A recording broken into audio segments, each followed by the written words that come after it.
प्यारे तलबा व तालिबात, अस्सलाम वालेकुम। उम्मीद करती हूँ आप सब खैरियत से होंगे। आज हम गुजराती के पीरियड में एक बहुत ही दिलचस्प टॉपिक देखने वाले हैं। अभी तक हमने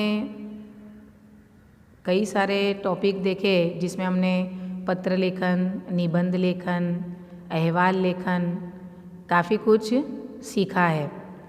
आज हम निबंध लेखन से मिलता जुलता एक टॉपिक देखेंगे जो बचपन से ही हमेशा हमें पसंद आता है। आप यहाँ देख सकते हैं कि यहाँ जो ये बैठे हैं ये कुछ बच्चों को सुना रहे हैं और यहाँ बच्चे बहुत ही ज़्यादा दिलचस्पी लेकर इनकी बातें सुन रहे हैं। तो आप सोच सकते हैं कि ये क्या सुना रहे होंगे, गैस कीजिए। यहाँ हो रहा है मतलब कि कहानी सुनाई जा रही है। आप समझ गए होंगे कि आज हम क्या सीखने वाले हैं। तो यहाँ बचपन से ही हमें कहानियाँ सुनने का बहुत ही ज़्यादा शौक़ होता है। कहानी सुनाई जाती है तो हम बिल्कुल मतलब कि बचपन में सब काम छोड़कर बहुत ही आराम से बैठ जाते थे और कहानी सुनने में हमें बहुत ही दिलचस्पी आती थी। तो अभी तक तो हमने कहानियाँ सुनी है, लेकिन अब कहानी लिखते कैसे है वो हम देखेंगे। तो आज हम देखेंगे वार्ता लेखन। वार्ता लेखन कैसे करते हैं, जो एग्ज़ाम में भी 4 मार्क्स का पूछा जाता है। तो एग्ज़ाम के ताल्लुक़ से हमें वार्ता लेखन किस तरह करना चाहिए वो देखेंगे। वार्ता लेखन करती वखते ध्यान में राखवा जेवी बाबतो। सबसे पहले तो जैसे हमने निबंध में देखा था कि निबंध लिखते वक्त हमें कौन कौन सी बातों का ध्यान रखना चाहिए, या पत्र लेखन लिखते वक्त या अहवाल लेखन करते वक्त, तो ऐसे ही बिल्कुल वार्ता लेखन करते वक्त, वार्ता लिखते वक्त, कहानी लिखते वक्त हमें कौन कौन सी बातों का ध्यान रखना चाहिए वो सबसे पहले देख लेते हैं। तो पहला, आपेला मुद्दाओं के रूपरेखा परती वार्ता ने बराबर समझी लो। जैसे मैंने आपको बताया कि निबंध से मिलता जुलता है ये वार्ता लेखन। तो जिस प्रकार एग्ज़ाम में निबंध में आपको मुद्दे यानी पॉइंट्स दिए जाएंगे, बिल्कुल उसी तरह वार्ता लेखन में भी आपको पॉइंट्स दिए जाएंगे और वो पॉइंट्स के दायरे में रहकर ही आपको वार्ता लेखन करनी है। तो जो भी आपको मुद्दे दिए गए हैं, पॉइंट्स दिए गए हैं, उसके आधार पर आपको कहानी को बराबर समझ लेना है, अपने माइंड में सेट कर लेना है। दूसरा है, मुद्दाओं के रूपरेखानो तमारी कल्पना थी विस्तार करो। शक्य होय त्या पात्र, प्रसंग, स्थल के समयनु वर्णन करो। यहाँ जो भी पॉइंट्स हमें दिए जाते हैं उसको हमें हमारी कल्पना से यानी हमारा जो भी हमारी सोच है उससे हमें उसका विस्तार कर देना है, उसको डिटेल में सोच लेना है और हो सके वहाँ तक पॉइंट्स के हिसाब से हमें उसके किरदार, जो उसका प्रसंग है, कौन सा वाक़या है और जगह और वक्त का भी मतलब के वार्ता लेखन करते वक्त ये सब बातें भी हमें वहाँ लिखनी है। तीसरा है, वार्तानी भाषा सरल और प्रवाही होवी जोईए। जैसे कि अक्सर हमने निबंध लिखते वक्त या अहवाल या पत्र लेखन लिखते वक्त भी मैंने आपको कहा है कि हमेशा जो है इस भाषा सरल यानी समझ में आए ऐसी होनी चाहिए और एक के बाद एक ऐसी होनी चाहिए कि हर वाक्य एक दूसरे से अनुबद्ध हो, यानी एक दूसरे के ताल्लुक़ से जुड़ा हुआ हो। तो वार्ता की जो भाषा है वो भी सरल और प्रवाही होनी चाहिए, जो सबको समझ में आए। ज्यां शक्य होय त्यां संवादों उमेरो। संवादों टूंका ने स्वाभाविक होवा જોઈએ। यानी जब हम वार्ता के, कहानी के किरदार बनाएंगे तो वो किरदार कुछ न कुछ बोलेंगे भी, तो उन्हें संवाद कहेंगे। तो वो संवाद भी हमें ऐड करना है और वो संवाद भी कैसे होने चाहिए, जुमले छोटे और एकदम ही स्वाभाविक यानी सहज होने चाहिए कि जो समझ में आ सके।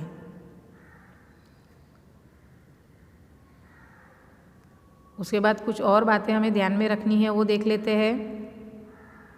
वार्ता मोटे भागे भूतकाल में ज लखो। जैसे मैंने आपको बताया था कि अहवाल लेखन के वक्त मैंने आपको बताया था कि अहवाल लेखन भी हमेशा भूतकाल में ही लिखा जाता है। तो जो ये वार्ता है इसकी भी ये विशेषता है कि ये भी भूतकाल में यानी अतीत में, जो हमारा माजी है उसमें ही लिखी जाती है कि एक राजा था, उसने ऐसा किया था, या एक बुढ़िया थी।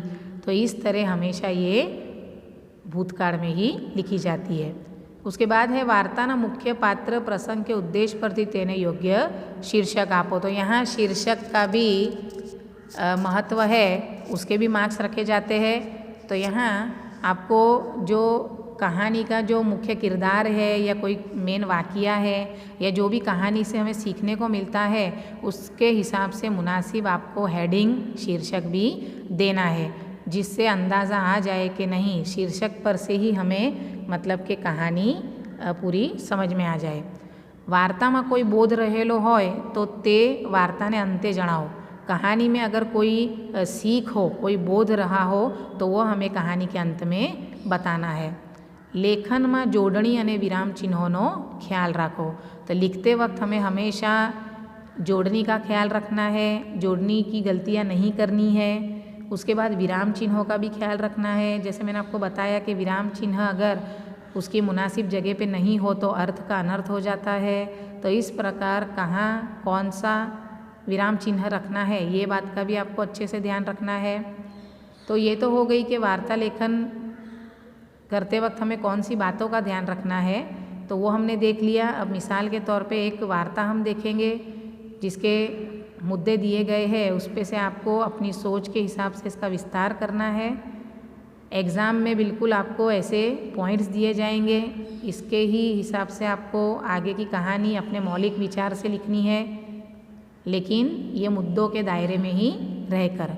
तो सबसे पहले देखेंगे मुद्दा एक राजा, ऐश आराम वाली जिंदगी, ऊँघ न आववी, चिंता थवी, अनेक प्रकारनी दवा कराववी, अनेक वैद्योने बोलाववा, निष्फળતા, एक वैद्यनी युक्ति, जादुई गेडी दड़ो अने दवानी भूकी राजाने आपवा, गेडी दड़ानी रमतथी रोग दूर थवो, वैद्यने इनाम बोध। यहाँ ये जो मुद्दे दिए गए हैं ये आपको बराबर ध्यान से पढ़ लेने हैं और ये मुद्दों के हिसाब से ही अपने माइंड में इसकी रूपरेखा आपको तैयार कर लेनी है। ये कहानी पूरे अपने मौलिक विचारों से आपको तैयार कर लेनी है और भूतकाल में ही लिखनी है। तो सबसे पहले तो जब हम मुद्दे पढ़ेंगे तभी हमें इसका जो शीर्षक है वो ख्याल आ जाएगा कि श्रमनु महत्व, श्रम यानी कि मेहनत, परिश्रम, तो उसकी क्या अहमियत है हमारी ज़िंदगी में। तो ये जो मुद्दा है उस पे से हमने विस्तार किया कहानी का, वो देखते हैं। जैसे बताया कि भूतकाल में होनी चाहिए। तो एक राजा हतो, एक राजा था, तेने बुद्धिशाली अने शाणो प्रधानमंत्री हतो। उस राजा के दरबार में एक बहुत ही बुद्धिशाली और बहुत ही होशियार प्रधानमंत्री था। ते राज्य वहीवट कुशलताथी चलावतो। जो प्रधानमंत्री था उसने मतलब कि जो राज्य का कामकाज था वो बहुत ही अच्छे से संभाल लिया था, इसलिए आथी राजा निश्चिंत था। तो इसलिए राजा को बेफिक्री थी, वो बहुत ही निश्चिंत था, उसे कोई चिंता नहीं थी। तेने राज्य में कई कामकाज करवानुं रहतुं नहीं, राजा को कोई भी कामकाज करने की ज़रूरत नहीं रहती। ते ऐश आराम वाली ज़िंदगी जीववा लाग्यो, बहुत ही आराम से वो ऐशो आराम वाली ज़िंदगी जीने लगा बेफिक्री से। काम करे तो खादेलू पचे, थाक लागे अने ऊँघ आवे।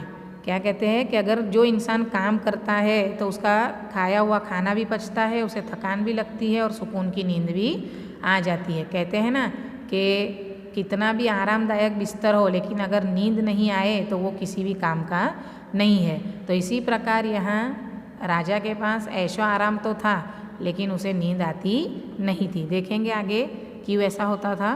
राजाનું जीवन ऐश आरामवाળું એટલે તેને ઊંઘ ન આવતી। તે આખી રાત ડોલિયામાં આડોટ્યા કરતો અને કંટાળતો। वो बिस्तर में करवटें बदलता रहता, परेशान रहता, लेकिन उसे नींद नहीं आती। ये सिलसिला मुसलसल चलता रहा। देखते हैं उसके बाद क्या होता है।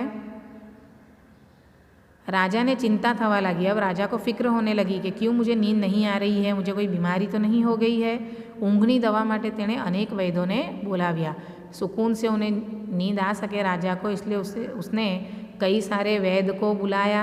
પરંતુ તેમાંના એક પણ વૈદની દવા તેને લાગુ ન પડી, લેकिन उसमें से किसी की भी दवा उसे काम नहीं आई।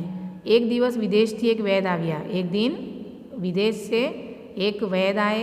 वैद्य राजा ने बात ध्यान थी सांभળી। राजा ने जो भी अपनी मुश्किल उसके सामने बयान की, वैद्य के सामने, उसने ध्यान से सब बातें सुनी और वो मन ही मन समझ गया कि राजा की परेशानी क्या है। राजा ने ऐश आराम वाली ज़िंदगी विषय पण सांभळ्યું। उसने राजा की ऐशो आराम वाली ज़िंदगी और उसका जो पूरे दिन का जो मामूल था उसके बारे में भी उसने सुना। तेने उपाय जड़ी गयो। वो समझ गया कि ये मुश्किल क्या है और इसका हल क्या है। क्या किया उसने, देखते हैं आगे। जो वैद्य था उसने क्या किया, वैद्य राजा ने जादुई गेड़ी दड़ो और दवानी भूकी आपी। उसने एक जादुई जो दड़ा यानी समझो एक प्रकार की बॉल उसने और एक दवाई थोड़ी राजा को दी। उसने क्या कहा, तेने राजा ने दररोज सवारे और सांजे 1-1 कलाक जादुई गेड़ी दड़ो रमवानी सलाह आपी। उसने राजा से कहा कि सुबह और शाम 1-1 घंटा आपको ये जादुई बॉल से खेलना है। राजा सवार सांज जादुई गेड़ी दड़ानी रमत रमवा लाग्यो और दवानी भूखी लेवा लाग्यो। राजा को उस पर विश्वास हो गया और उसने सुबह शाम ये जो जादुई गेड़ी दड़ा था उससे खेलना भी शुरू कर दिया और वक्त पे दवाई लेना भी शुरू कर दिया। एक अठवाडियामां ज तेनी ऊँघ न आववानी फरियाद जती रही। ये मामूल 1 हफ्ते तक चला और 1 हफ्ते में ही राजा को जो नींद नहीं आने की तकलीफ़ थी वो दूर हो गई। राजाए वैद्य ने बोलाव्यो और तेने इनाम आप्यो। राजा ने वैद्य को बुलाया और इनाम दिया। ऐसा क्यों हुआ, आप समझ ही गए होंगे कि क्या वजह से राजा को नींद नहीं आती थी और वैद्य की क्या युक्ति काम आई। तो देखते हैं कि वैद्य राजा ने કહ્યું, क्या कहा वैद्य ने कि राजा जी दवानी भूखी है तो आश्वासन छे। दवा की जो उसने पाउडर दिया था वो तो सिर्फ एक आश्वासन था, यानी एक दिलासा था कि दवा से अच्छे हो जाएंगे। तमे जे गेड़ी दड़ो रमो छो तेथी श्रम थाय छे। जो बॉल खेलने उन्होंने दिया था उससे राजा मतलब के थक जाता था।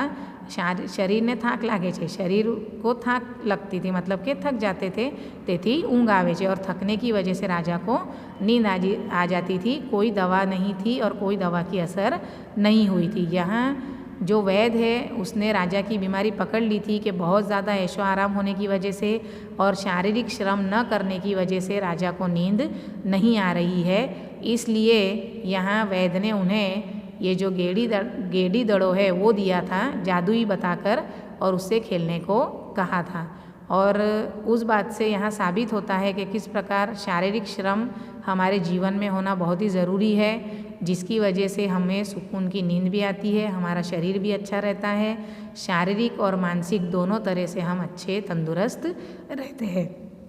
तो यहाँ बोध हमें वही मिलता है, बोध यानी सीख। तो ये कहानी से हमें क्या सीख मिलती है, शारीरिक श्रम 100 रोगों श्रेष्ठ इलाज है। जब इंसान शारीरिक श्रम करता है, मेहनत करता है तो वो 100 रोगों से दूर रहता है। तो शारीरिक श्रम जो है वो 100 रोगों का सबसे बेहतर इलाज है। इसलिए हमें भी हमेशा मेहनत करनी चाहिए, तो हमें भी सुकून की नींद आएगी और जो हमारी सेहत है वो अच्छी रहेगी, ज़हनी तौर पर भी और जो जिस्मानी तौर पर भी हम सेहतमंद रहेंगे। तो उम्मीद करती हूँ कि ये वार्ता लेखन आपको समझ में आए होंगे। नेक्स्ट पीरियड में और दूसरी वार्ता देखेंगे। तब तक के लिए अल्लाह हाफिज़।